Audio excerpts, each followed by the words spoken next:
Good morning, guys. It's me again, Jax. Jake, of course, is on the floor behind me, as he always is. I am back again to read for you.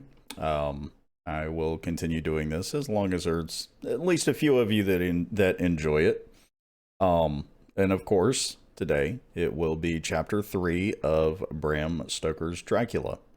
So we're, as always, not going to talk all that much. We're just going to jump right into it. So here we go. Chapter 3, Jonathan Harker's Journal, continued. When I found that I was a prisoner, a sort of wild feeling came over me. I rushed up and down the stairs, trying every door and peering out every window I could find, but after a little while the conviction of my helplessness overpowered all other feelings. When I look back after a few hours, I think I must have been mad for the time, for I behaved much as a rat does in a trap. When, however, the conviction had come to me that I was helpless, I sat down quietly as I have ever done anything in my life, and began to think over what was best to be done. I am thinking still, and as yet have come to no definite conclusion. Of one thing only am I certain, that it is no use making my ideas known to the Count. He knows well that I am imprisoned as he has done it himself, and has doubtless his own motives for it. He would only deceive me if I trusted him fully with the facts. So far as I can see, my only plan will be to keep my knowledge and my fears to myself and my eyes open. I am, I know, either being deceived like a baby by my own fears, or else I am in desperate straits, and if the latter be so, I need, and shall need, all my brains to get through. I had hardly come to this conclusion when I heard the great door below shut and knew that the Count had returned. He did not come at once into the library, so I went cautiously to my own room and found him making the bed. This was odd, but only confirmed what I had thought all along, that there were no servants in the house. When later I saw him through the chink of the hinges of the door laying the table in the dining room, I was assured of it. For if he does himself all these menial offices, surely it is proof that there is no one else to do them. This gave me a fright, for if there was no one else in the castle, it must have been the Count himself who was the driver of the coach that brought me here. This is a terrible thought, for if so, what does it mean that he could control the wolves as he did by only holding up his hand in silence? How was it that all the people at Bistritz and on the coach had some terrible fear for me? What meant the giving of the crucifix, of the garlic, of the wild rose, of the mountain ash? Bless that good woman who hung the crucifix around my neck, for it is a comfort and a strength to me whenever I touch it. It is odd that a thing which I have been taught to regard with disfavor and as idolatrous should, in a time of loneliness and trouble, be of help. Is it that there is something in the essence of the thing itself, or that it is a medium, a tangible help, in conveying memories of sympathy and comfort? Some time, if it may be, I must examine this matter and try to make up my mind about it. In the meantime, I must find out all I can about Count Dracula, as it may help me to understand. Tonight he may talk of himself, if I turn the conversation that way. I must be very careful, however, not to awake his suspicion. Midnight. I have had a long talk with the Count. I asked him a few questions on Transylvania history, and he warmed up to the subject wonderfully.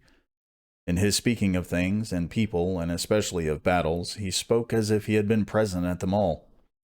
This he afterwards explained by saying that to a boyar the pride of his house and name is his own pride, that their glory is his glory, that their fate is his fate.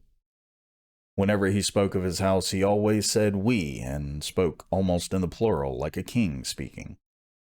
I wish I could put down all he said exactly as he said it, for to me it was most fascinating. It seemed to have in it the whole history of the country. He grew excited as he spoke, and walked about the room pulling his great white mustache and grasping anything on which he laid his hands, as though he would crush it by main strength. One thing he said, which I shall put down as nearly as I can, for it tells, in its way, the story of his race.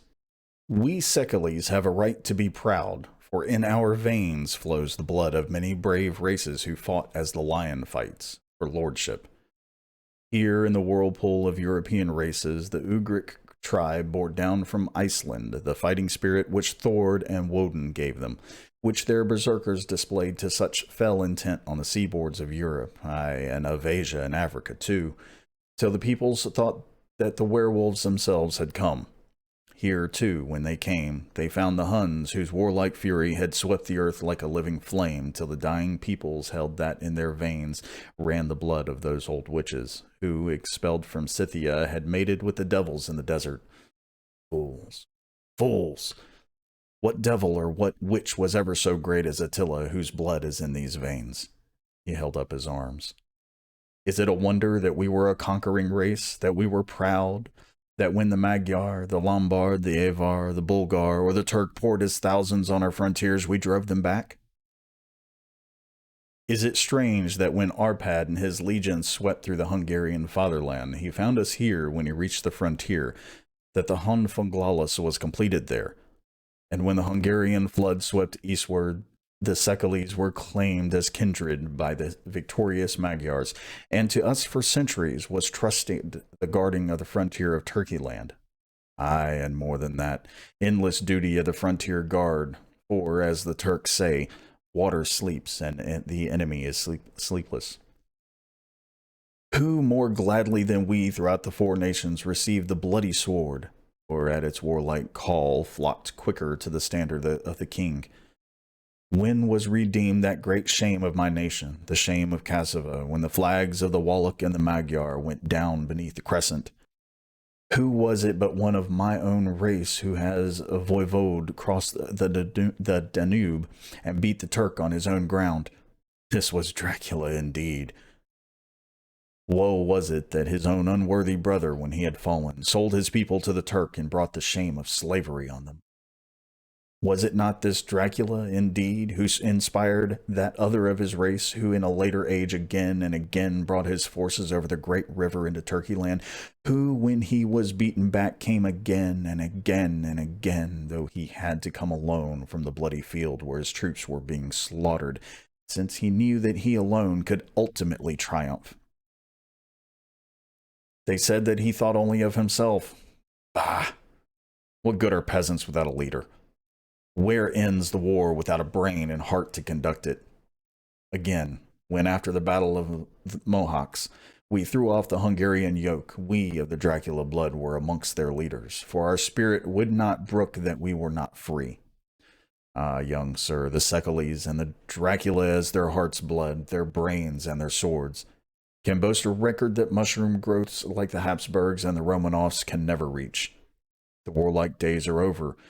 Blood is too precious a thing in these days of dishonorable peace. The glories of the great races are a tale that is told. It was by this time close on morning, and we went to bed. This diary seems horribly like the beginning of the Arabian Nights, for everything has to break off at cockcrow, or like the ghost of Hamlet's father. 12th of May. Let me begin with facts, bare, meager facts, verified by books and figures, and of which there can be no doubt. I must not confuse them with experiences which will have to rest on my own observation or my memory of them.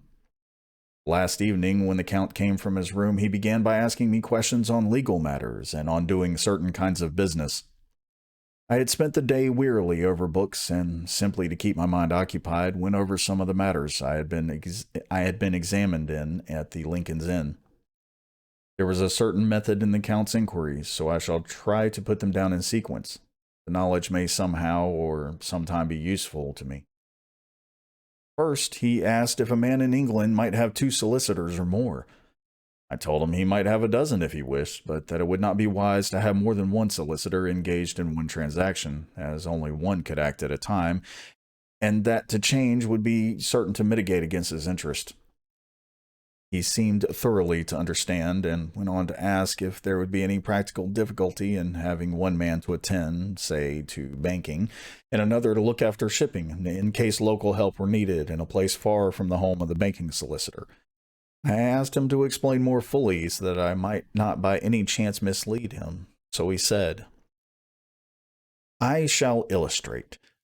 Your friend and mine, Mr. Peter Hawkins, from under the shadow of your beautiful cathedral at Exeter, which is far from London, buys for me through your good self my place at London. Good!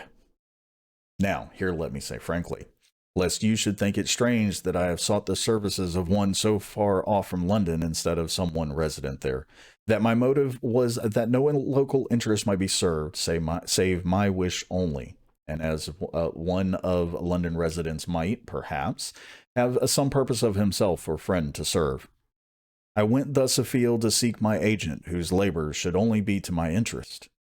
Now, suppose I, who have much of affairs, wish to ship goods, say, to Newcastle or Durham or Harwich or Dover, might it not be that it could be with more ease be done by consigning to one in these ports? I answered that certainty it would be most easy, but that we solicitors had a system of agency, one for the other, so that local work could be done locally on instruction from any solicitor, so that the client, simply placing himself in the hands of one man, could have his wishes carried out by him without further trouble. But, said he, I could be at liberty to direct myself. Is it not so? Of course, I replied, and such is often done by men of business who do not like the whole of their affairs to be known by any one person. Good, he said, and then went on to ask about the means of making consignments and the forms to be gone through, and of all sorts of difficulties which might arise, but by forethought could be guarded against. I explained all these things to him to the best of my ability, and he certainly left me under the impression that he would have made a wonderful solicitor, for there was nothing that he did not think of or foresee. For a man who was never in the country and who did not evidently do much in the way of business, his knowledge and acumen were wonderful.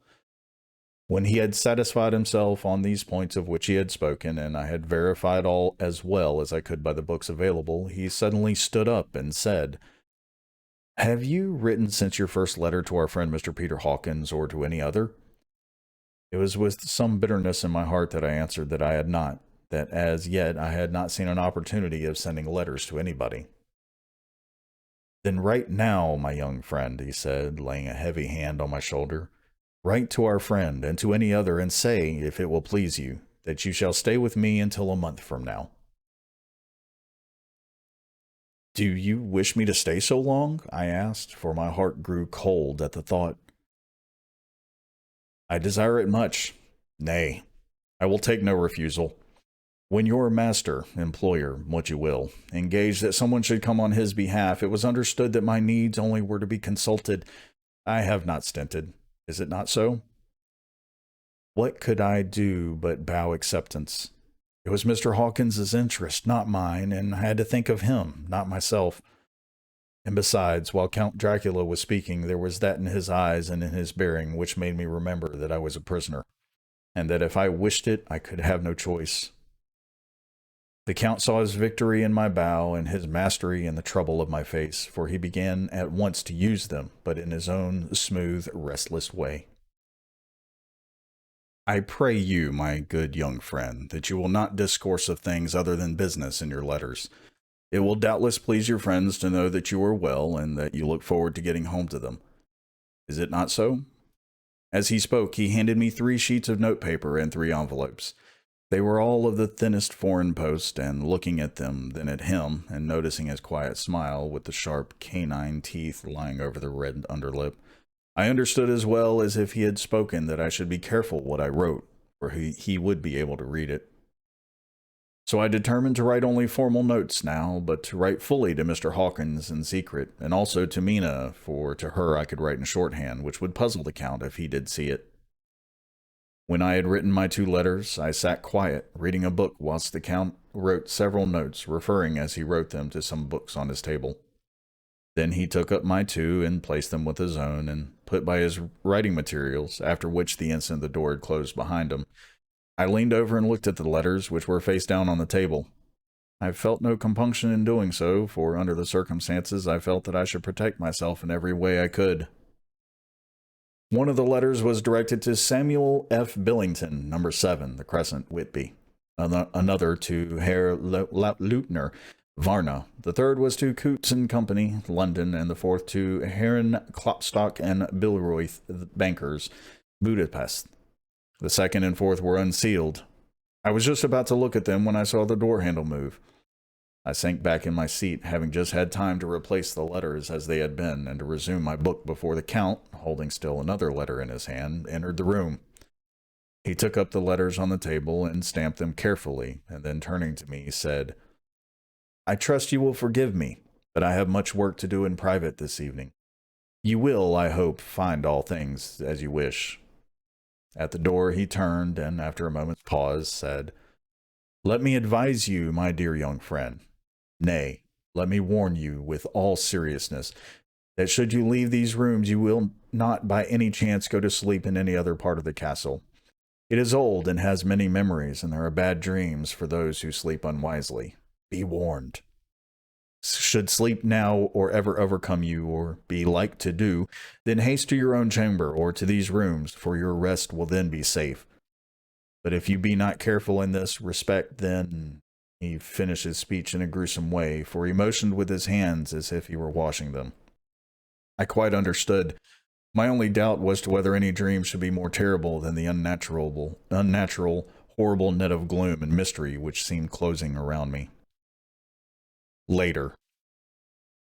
I endorse the last words written, but this time there is no doubt in question.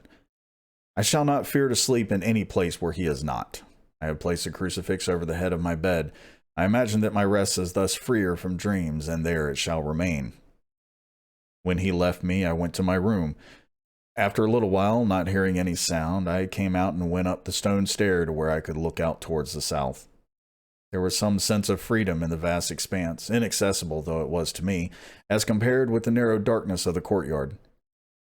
Looking out on this, I felt that I was indeed in prison, and I seemed to want a breath of fresh air, though it were of the night. I am beginning to feel this nocturnal existence tell on me. It is destroying my nerve. I start at my own shadow, and am full of all sorts of horrible imaginings. God knows that there is ground for my terrible fear in this accursed place. I looked out over the beautiful expanse, bathed in soft yellow moonlight till it was almost as light as day. In the soft light, the distant hills became melted, and the shadows in the valleys and gorges of velvety blackness. The mere beauty seemed to cheer me. There was peace and comfort in every breath I drew. As I leaned from the window, my eye was caught by something moving a story below me, and somewhat to my left, where I imagined, from the order of the rooms, that the windows of the Count's own room would look out. The window at which I stood was tall and deep, stone-mullioned, and, though weather-worn, was still complete. It was evidently many a day since the case had been there. I drew back behind the stonework and looked carefully out. What I saw was the Count's head coming out from the window. I did not see the face, but I knew the man by the neck and the movement of his back and arms. In any case, I could not mistake the hands which I had had so many opportunities of studying. I was at first interested and somewhat amused, for it is wonderful how small a matter will interest and amuse a man when he is a prisoner. But my very feelings changed to repulsion and terror when I saw the whole man slowly emerge from the window and begin to crawl down the castle wall over that dreadful abyss, face down, with his cloak spreading out around him like great wings. At first I could not believe my eyes. I thought it was some trick of the moonlight, some weird effect of shadow, but I kept looking, and it could be no delusion. I saw the fingers and toes grasp the corners of the stones, worn clear of the mortar by the stress of years, and by thus using every projection and inequality move downwards with considerable speed, just as a lizard moves along a wall. What manner of man is this? Or what manner of creature is it in the semblance of man? I feel the dread of this horrible place overpowering me. I am in fear, in awful fear, and there is no escape for me. I am encompassed about with terrors that I dare not think of. 15th of May. Once more have I seen the Count go out in his lizard fashion. He moved downwards in a sidelong way, some 100 feet down and a good deal to the left. He vanished into some hole or window. When his head had disappeared, I leaned out to try and see more, but without avail. The distance was too great to allow a proper angle of sight. I knew he had left the castle now and thought to use the opportunity to explore more than I had dared to do as yet. I went back to the room and, taking a lamp, tried all the doors. They were all locked, as I had expected, and the locks were comparatively new, but I went down the stone stairs to the hall where I had entered originally. I found I could pull back the bolts easily enough and unhook the great chains, but the door was locked and the key was gone. That key must be in the Count's room. I must watch that his door be unlocked so that I may get it and escape. I went on to make a thorough examination of the various stairs and passages, and to try the doors that opened from them. One or two small rooms near the hall were open, but there was nothing to see them except old furniture, dusty with age and moth-eaten. At last, however, I found one door at the top of the stairway, which, though it seemed to be locked, gave a little under pressure. I tried it harder and found that it was not really locked, but that the resistance came from the fact that the hinges had fallen somewhat and the heavy door rested on the floor.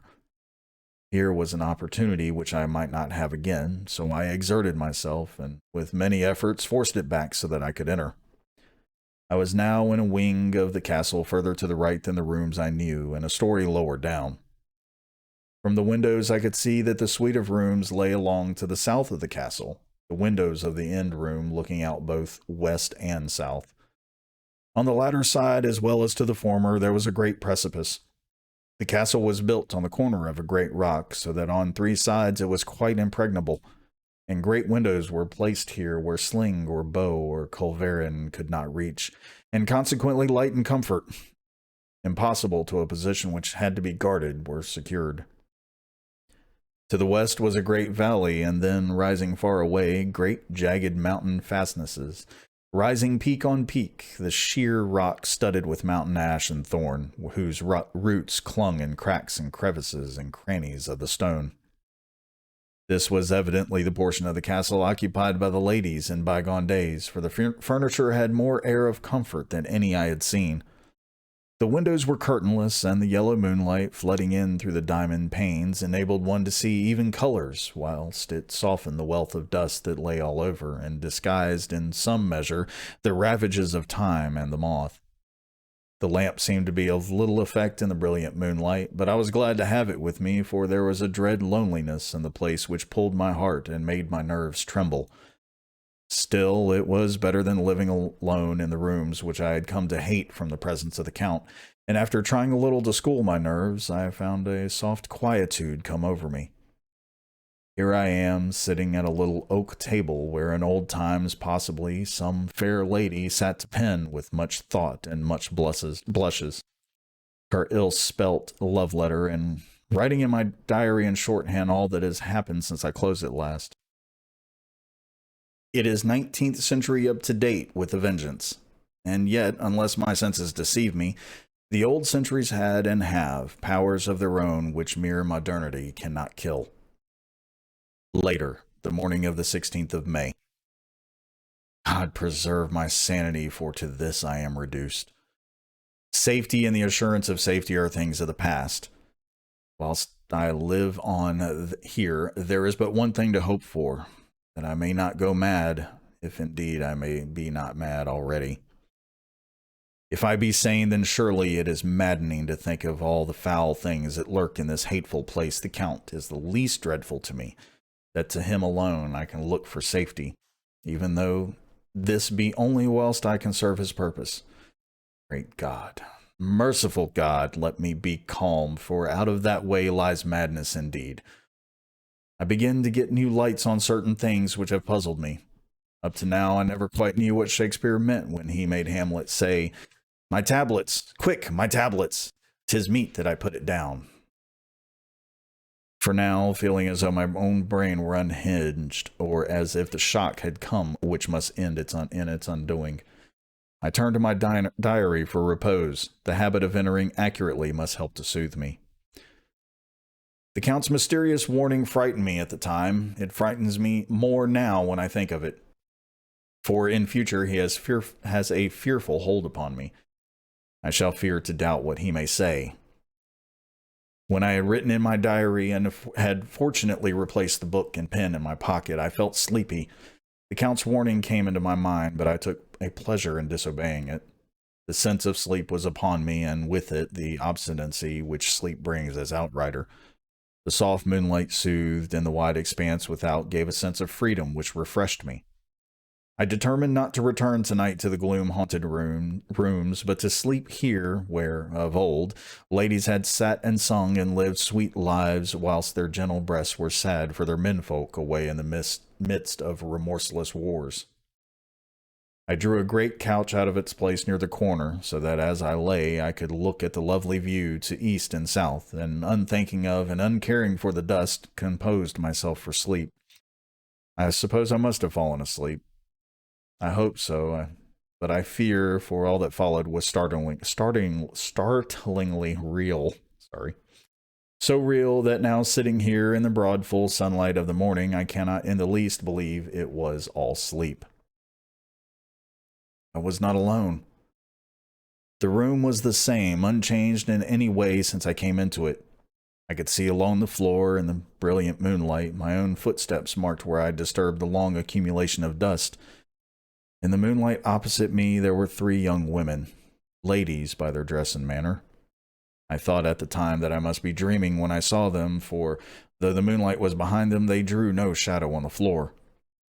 They came close to me and looked at me for some time, and then whispered together. 2 were dark and had high aquiline noses like the Count, and great dark piercing eyes that seemed to be almost red when contrasted with the pale yellow moon. The other was fair as can be, with great wavy masses of golden hair and eyes like pale sapphires. I seemed somehow to know her face, and to know it in connection with some dreamy fear, but I could not recollect at the moment how or where. All 3 had brilliant white teeth that shone like pearls against the ruby of their voluptuous lips. There was something about them that made me uneasy, some longing, and at the same time some deadly fear. I felt in my heart a wicked, burning desire that they would kiss me with those red lips. It is not good to note this down, lest some day it should ever meet Mina's eyes and cause her pain, but it is the truth. They whispered together, and then they all 3 laughed. Such a silvery, musical laugh, but as hard as though the sound never could have come from the softness of human lips. It was like the intolerable, tingling sweetness of water glasses when played on by a cunning hand. The fair girl shook her head coquettishly, and the other 2 urged her on. One said, "Go on, you are first, and we shall follow. Yours is the right to begin." The other added, "He is young and strong. There are kisses for us all." I lay quiet, looking out under my eyelashes in the agony of delightful anticipation. The fair girl advanced and bent over me till I could feel the movement of her breath upon me. Sweet it was in one sense, honey-sweet, and sent the same tingling through the nerves as her voice, but with a bitter underlying the sweet, a bitter offensiveness as one smells in blood. I was afraid to raise my eyelids, but looked out and saw perfectly under the lashes. The girl went on her knees and bent over me, simply gloating. There was a deliberate voluptuousness which was both thrilling and repulsive, and as she arched her neck, she actually licked her lips like an animal, till I could see in the moonlight the moisture shining on the scarlet lips and on the red tongue as it lapsed the white, sharp teeth. Lower and lower went her head as the lips went below the range of my mouth and chin and seemed about to fasten on my throat.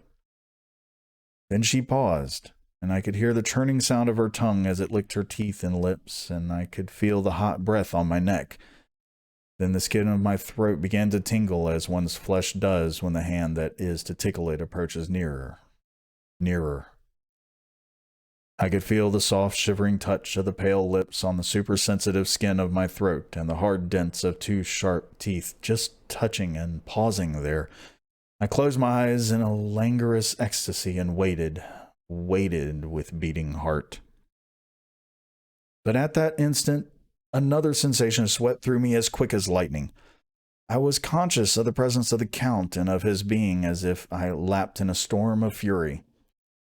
As my eyes opened involuntarily, I saw his strong hand grasp the slender neck of the fair woman, and with giant's power draw it back. The blue eyes transformed with fury, the white teeth champing with rage, and the fair cheeks blazing red with passion. But the Count, never did I imagine such wrath and fury, even to the demon's pit. His eyes were positively blazing. The red light in them was lurid, as if the flames of hellfire blazed behind them.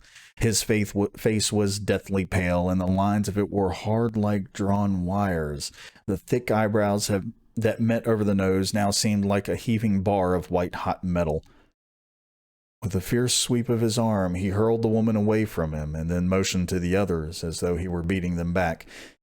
It was that same imperious gesture that I had seen used to the wolves. In a voice which, though low and almost in a whisper, seemed to cut through the air and then ring around the room, he said, "How dare you touch him, any of you? How dare you cast eyes on him when I have forbidden it? Back, I tell you all. This man belongs to me. Beware how you meddle with him, or you'll have to deal with me."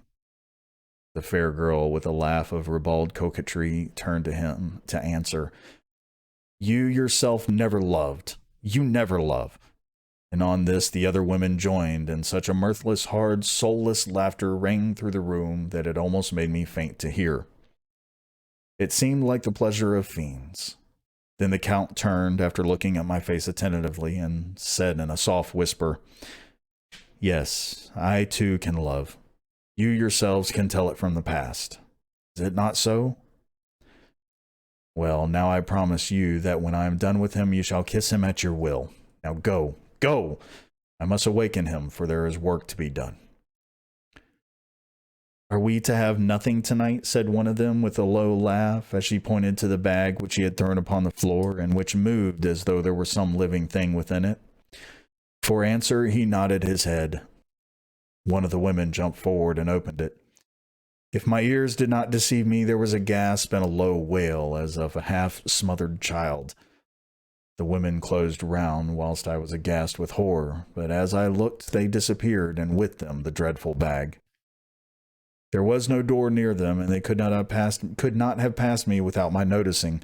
They simply seemed to fade into the rays of the moonlight and pass out through the window, for I could see the dim, shadowy forms for a moment before they entirely faded away.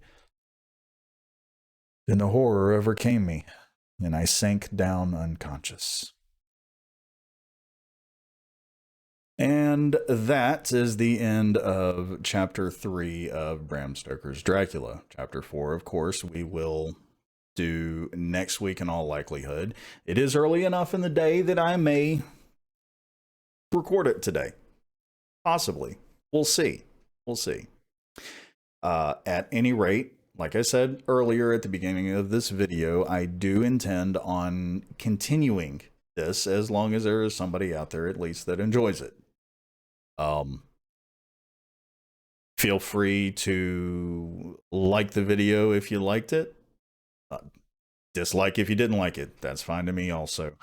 Subscribe if you wish. And also remember that I stream Monday nights, Wednesday nights, and Friday nights at 8 p.m. Eastern over on Twitch.